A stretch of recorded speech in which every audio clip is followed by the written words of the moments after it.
I was hiding bodies in my basement when the landlord called 911. The banging started at 7:23 a.m., jolting me awake from the first decent sleep I'd gotten in weeks. My forensic pathology thesis was due in 18 days, and I'd been pulling all-nighters in the basement, surrounded by anatomical specimens that would make most people vomit. The knocking got louder, more insistent, echoing through my small rental house like gunshots. "Alex, open up! It's Leonard!" My landlord's voice carried that edge he got when something was seriously wrong. I stumbled down the stairs in my boxers and yesterday's t-shirt, reeking of formaldehyde and coffee. Through the peephole, I could see Leonard Kowalski bouncing on his heels, cell phone pressed to his ear. I cracked the door open. "Leonard, what's going on?" "It's barely 7 in the morning." My voice came out hoarse from breathing chemical fumes all night while working on tissue samples. "The Hendersons next door called about a smell coming from your house," he said, pushing past me into the living room. "Said it smells like something died in here. I tried calling you 6 times last night." My stomach dropped. I'd been so focused on my thesis that I hadn't checked my phone in days. The basement door stood open at the end of the hallway, and even from here, the sharp smell of preservatives mixed with something more organic was unmistakable. Leonard stopped walking and stared toward the basement. His face went completely white. "Jesus Christ, Alex. What is that smell?" I tried to explain, but my words tumbled out wrong. "It's for school. My thesis project. I've got specimens downstairs for my forensic pathology research. Everything's legal. I have documentation from the university." But Leonard wasn't listening anymore. He was walking toward the basement like a man in a trance, his phone still pressed to his ear. I heard him say, "Yeah, I'm here now. There's definitely something wrong. The smell is overwhelming." "Leonard, wait!" I called after him, but he was already at the top of the basement stairs, looking down into my makeshift laboratory. The silence stretched for what felt like hours. Then he started screaming. What Leonard saw when he looked into my basement was 3 years of medical school preparation compressed into a space that looked like a serial killer's workshop. 2 complete human skeletons hung from ceiling hooks, their bones yellowed with age. Glass jars lined metal shelving units containing organs suspended in formaldehyde like grotesque trophies. A steel table dominated the center of the room, stained with chemicals and covered with surgical instruments. Brain tissue samples sat in petri dishes, labeled with dates and case numbers from the county morgue. Photographs of decomposing bodies covered one wall, part of my research into post-mortem changes. Leonard stumbled backward, his phone clattering to the floor. "Oh God! Oh my God! What have you done?" His voice cracked as he backed toward the front door, fumbling for the handle. "It's not what it looks like," I shouted, chasing after him. "Those are teaching specimens. I got them legally from the medical school. Leonard, please, let me show you the documentation." But he was already outside, screaming for the neighbors. Mrs. Henderson appeared at her window, saw Leonard's face, and immediately disappeared back inside. Within minutes, I could see curtains twitching in every house on the block. I ran back inside and grabbed my university paperwork from the kitchen counter. The procurement forms, the research approval letters, the chain of custody documents for every specimen. Everything that proved I wasn't a monster, just a dedicated student trying to finish his forensic pathology thesis. By the time I got back outside, Leonard had called 911. I could hear sirens in the distance getting closer. My hands shook as I held the papers, knowing that no matter what I said now, those first impressions would define everything that happened next. The first patrol car arrived within 4 minutes, followed by 2 more units and an ambulance. Officer Miranda Walsh stepped out of the lead car, her hand resting on her weapon as she approached Leonard, who was still hyperventilating on the sidewalk. "Sir, we got a report of suspicious activity and possible human remains," she said, her eyes scanning between Leonard and me. "Can you tell us what's going on?" Leonard pointed at me with a shaking finger. "He's got bodies down there, dead bodies and organs. It's like something out of a horror movie. The smell." He doubled over and dry heaved. Officer Walsh's partner, Sergeant James Murphy, moved toward my front door while speaking into his radio. "We're going to need forensics out here. Possible homicide scene." "Wait, please." I held up my documentation, but Officer Walsh pushed me back with one hand while drawing her weapon with the other. "I'm a medical student. These are legitimate research specimens. I have all the paperwork right here. Step away from the house and put your hands behind your head," she ordered. "We'll sort this out at the station." The cold metal of handcuffs bit into my wrists as more officers arrived. Detective Ray Collins, a heavy-set man with 20 years on the force, took charge of the scene. He disappeared into my house and emerged 15 minutes later, his face grim. "We're treating this as a potential homicide investigation until forensics can determine the nature of the remains," he announced to the growing crowd of officers. "The basement contains multiple human specimens in various states of preservation." My throat closed up completely. "They're not murder victims. They're donated bodies from the medical school. Please call Dr. Patricia Reeves at the university. She approved my research project." But nobody was listening anymore. A news van had appeared at the end of the block, followed by another. Someone had already posted about police activity in the neighborhood Facebook group, and within an hour, my address was trending on social media. They loaded me into the back of a patrol car while crime scene technicians in white suits began carrying evidence bags out of my house. Each bag represented months of research, specimens that had taken me weeks to properly preserve and catalog for my thesis on decomposition patterns. At the police station, they put me in an interview room that smelled like disinfectant and fear. Detective Collins sat across from me, a manila folder thick with photographs in his hands. He opened it slowly, revealing crime scene photos of my basement laboratory. "Want to tell me about this setup you've got going?" he asked, sliding the photos across the table. "Because I've been doing this for 20 years, and I've never seen anything quite like it." I stared at the photographs, seeing my research through their eyes.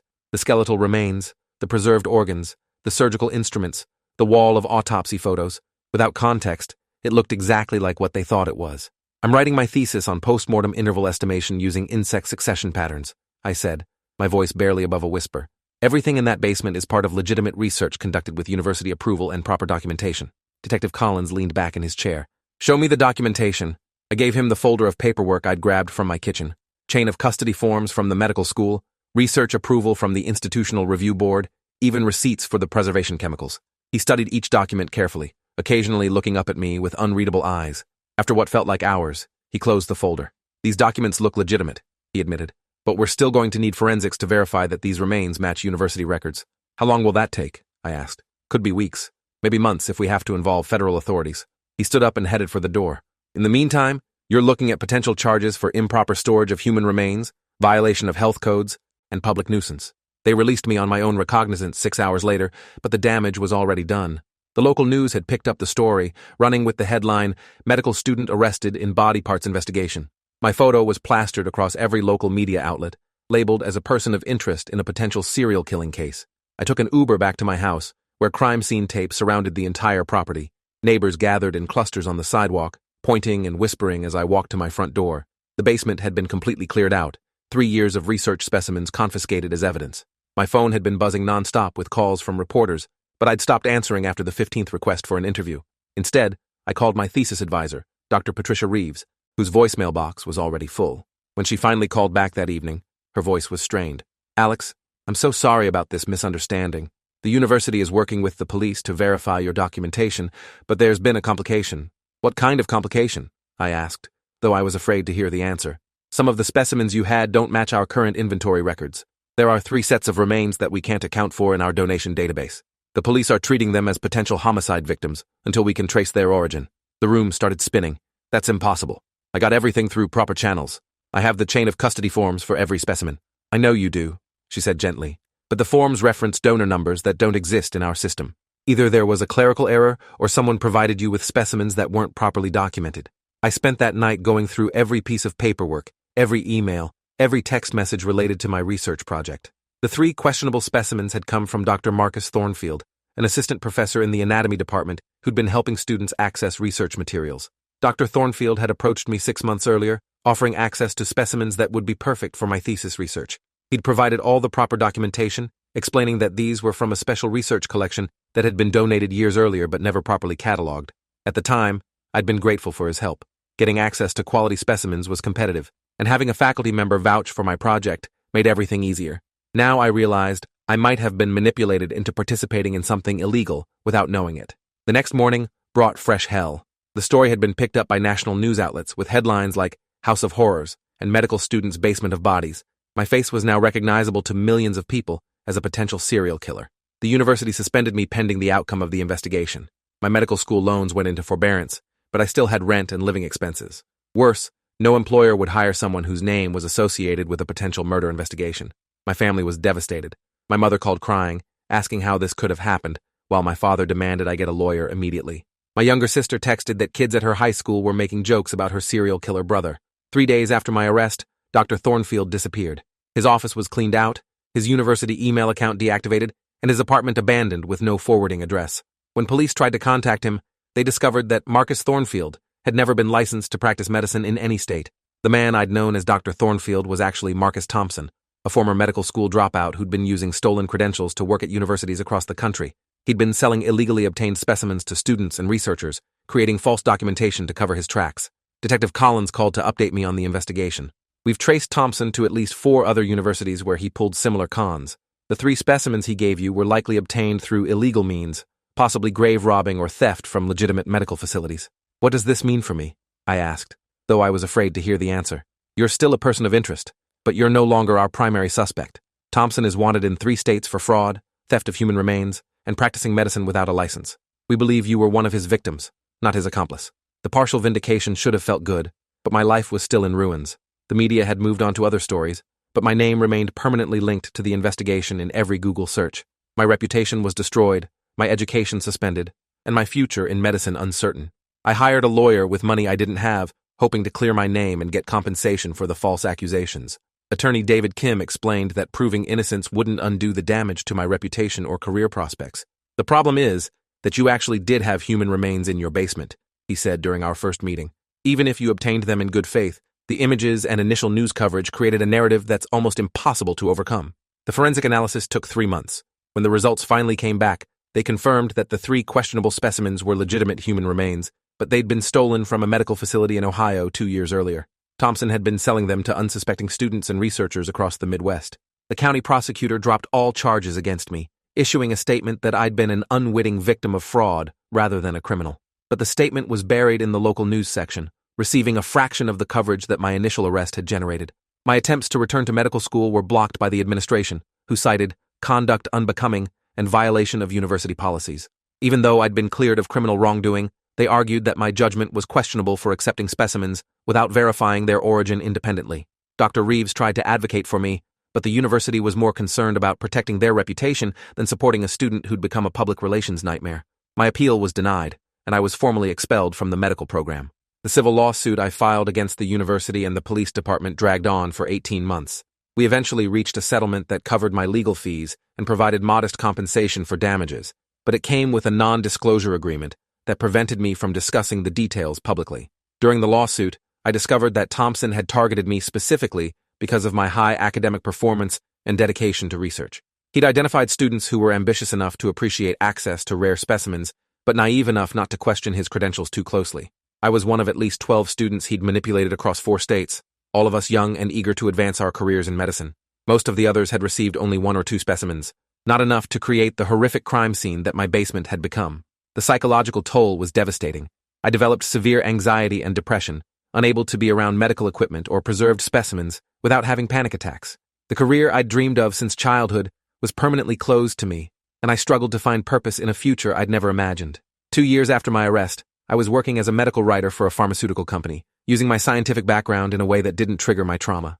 The pay was decent, but every day felt like settling for less than what I'd worked so hard to achieve. Marcus Thompson was eventually captured in Arizona, where he'd been running the same con at a medical school in Phoenix.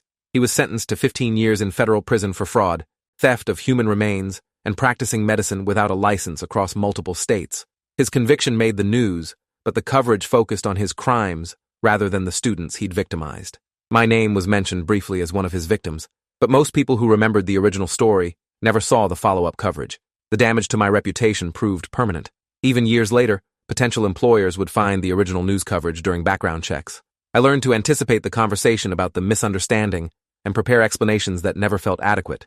My family relationships slowly healed, but trust was harder to rebuild. My parents struggled to understand how I could have been so naive, while my sister dealt with ongoing questions from people who remembered the story. We all pretended it was behind us, but the trauma lingered in every interaction. 5 years after the incident, I received an unexpected phone call from Dr. Elena Vasquez, a forensic anthropologist at the State University.